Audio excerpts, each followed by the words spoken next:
আসসালামু আলাইকুম, সবাই কিরকম আছেন? আজকে লাউ শাক খামো।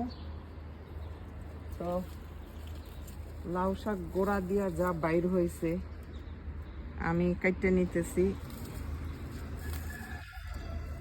কারণ অনেক দিন হয়েছে লাউ শাক খাইতে মন চাইতেছে। লাউ শাক যতটুক আছে আমার কাইটা কুইটা নেই, যা উপরে যাও।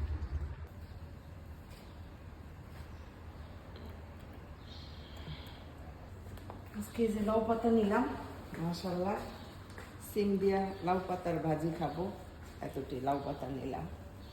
লাউ পাতা তো আগে হয় না, এখন একটু মাঝে মাঝে হইতাছে, একটু বাহিরও আছে, কিন্তু আমি তো এখন লাগুর পাবো না। থাক, এই কাটাই আমার হয়ে যাবে, আমি খামু একলা। তো সবাই ভালো থাকবেন। আজকে লাউ পাতা নিলাম, দেখাইলাম আপনাদের।